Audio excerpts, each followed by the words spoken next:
Assalamualaikum dan selamat sejahtera. Selamat datang ke UiTM. Tahniah diucapkan kepada semua pelajar kerana telah berjaya menjejakkan kaki ke universiti. Saya Puan Masura selaku Program Koordinator ingin memberi sedikit taklimat berkenaan Diploma Sains Komputer atau lebih kenali sebagai CS110. Selamat menonton. Latar belakang program Diploma Sains Komputer. Pertama, menyediakan pelajar untuk melanjutkan pelajaran ke peringkat ijazah sarjana muda. Kedua, melatih pelajar untuk mahir dalam membina aplikasi komputer. Ketiga, melatih pelajar untuk mahir dalam pengaturcaraan. Dan keempat, melahirkan graduan yang kompetitif dan dinamik dalam bidang sains komputer. Selain UiTM Tapa, ada beberapa lagi kampus yang menawarkan Diploma Sains Komputer CS110 seperti yang tertera di slide. Berikut adalah enrolment CS110 sehingga 7 Ogos 2020. Jumlah keseluruhan pelajar ialah 356 orang, tidak termasuk pelajar baru yang mendaftar pada Oktober 2020 iaitu pelajar bahagian 1 seramai 120 orang. Slide menunjukkan pelan pengajian CS110 yang baharu. Peringkat pengajian diploma, mod pengajian sepenuh masa, jangka masa pengajian 2,5 tahun iaitu selama 5 semester dan jumlah kredit adalah 90 jam kredit. Pelan ID yang diguna pakai adalah 7351. Berikut adalah kursus yang ditawarkan untuk semester 1 yang dikategorikan kepada 4 jenis modul iaitu mata pelajaran universiti, teras, pengkhususan dan elektif. Para pelajar perlu melihat kod kursus serta nama kursus dan jam kredit yang betul untuk setiap semester. Ini pula adalah kursus yang ditawarkan untuk semester 2, semester 3, semester 4,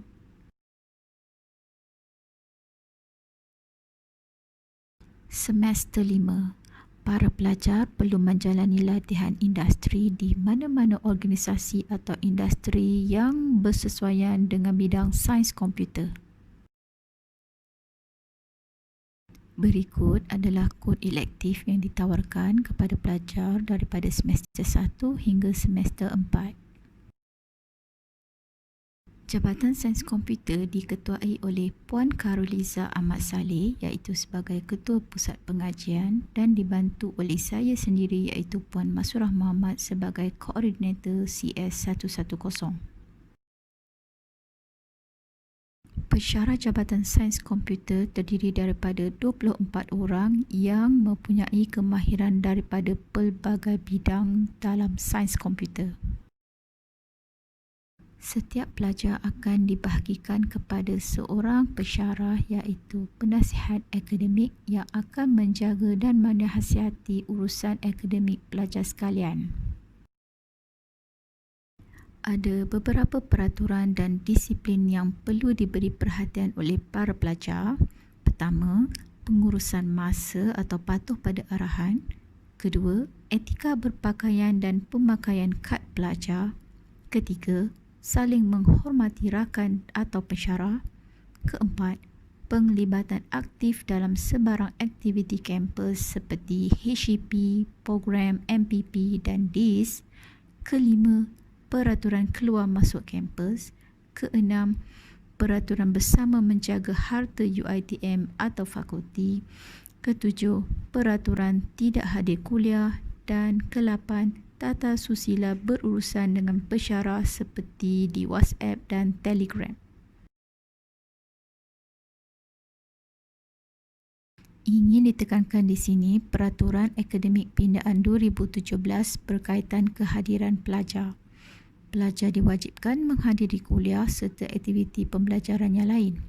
Pelajar yang tidak mencapai kehadiran 80% dari jumlah jam temu tanpa mendapat kebenaran bertulis tidak dibenarkan menduduki peperiksaan akhir kursus. Bagi kursus yang tiada peperiksaan akhir, kerja kursus tidak diberi penilaian. Pelajar juga perlu beri perhatian kepada 4 perkara yang disenaraikan. Pertama, prasyarat. Kedua, jam kredit. Ketiga, pengiraan GPA dan CGPA. Dan keempat, status keputusan. Pengurniaan akademik anugerah dekan akan diberikan kepada pelajar jika memenuhi 2 syarat. Pertama, memperolehi purata nilai grade PNG minimum 3.5 dan mendaftar sekurang-kurangnya 12 unit kredit kursus yang mempunyai grade dalam sesuatu semester dan pelajar tidak pernah disabitkan tindakan tata tertib. Berikut adalah contoh pengiraan CGPA. Untuk mendaftar kursus, pelajar perlu mendaftar mengikut kumpulan yang telah ditetapkan. Selain itu, pelajar perlu menyemak pelan pengajian dan pelajar perlu ke student portal untuk mendaftar kursus. Setiap pelajar akan diberikan password dan pendaftaran kursus dibuat sendiri oleh pelajar. Permulaan kuliah adalah bermula daripada 12 Oktober 2020. Jadual waktu kuliah akan ditampal di papan notis FSKM.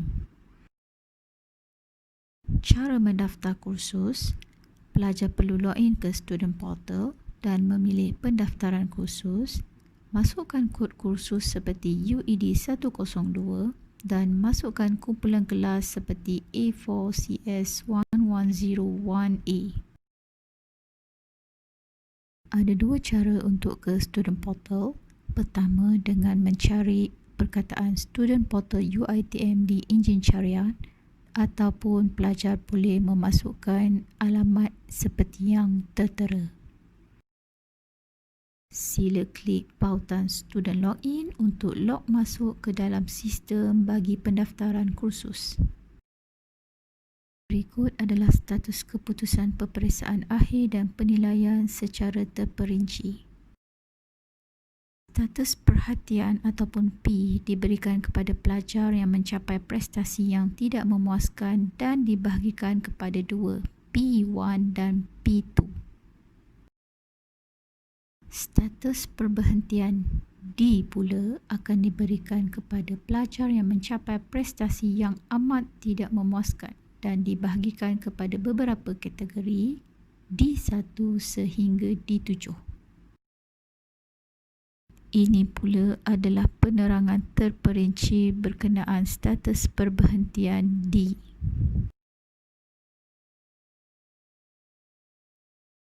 Sekiranya pelajar mendapat status D3 sehingga D7, pelajar dibenarkan untuk membuat rayuan meneruskan pengajian. Syarat-syarat adalah seperti yang tertera. Untuk makluman, sekiranya pelajar mendapat status D1 dan D2, para pelajar tidak dibenarkan untuk membuat rayuan meneruskan pengajian. Intersesi adalah semester pendek yang dijalankan bagi membolehkan pelajar bergraduat dalam tempoh yang ditetapkan. Maksimum kursus adalah sebanyak 2 dan setiap pendaftaran kursus dikenakan bayaran sebanyak RM250. Selain sesi perkuliahan, para pelajar juga boleh melibatkan diri di dalam aktiviti luar bilik kuliah seperti yang dianjurkan oleh Persatuan Diploma Sains Komputer ataupun DIS. Antara aktiviti yang dijalankan adalah pertandingan pengaturcaraan kebangsaan, klinik programming, team building dan sports day DIS. Disertakan kalender akademik sesi Oktober 2020 hingga Februari 2021. Para pelajar perlu memberi perhatian kepada setiap aktiviti dan tarikh yang telah ditetapkan. Ini pula adalah tarikh-tarikh penting bagi aktiviti pendaftaran kursus dan RPGT.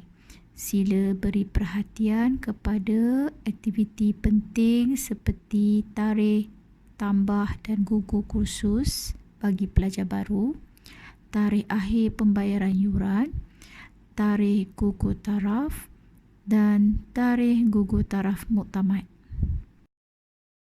Untuk makluman para pelajar, sekiranya para pelajar telah bergraduat daripada Diploma Sains Komputer, para pelajar boleh melanjutkan pelajaran ke peringkat sarjana muda seperti yang disenaraikan. Selain melanjutkan pelajaran ke peringkat ijazah sarjana muda, graduan Diploma Sains Komputer juga mempunyai peluang kerjaya di industri.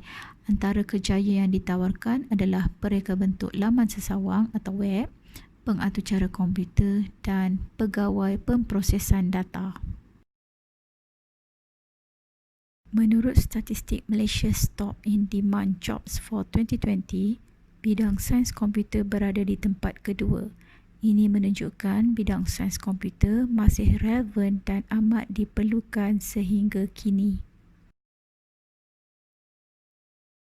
Akhir kata, terima kasih kerana menonton video ini. Sebarang pertanyaan boleh di-email kepada masur480@uitm.edu.my. Sekian, terima kasih.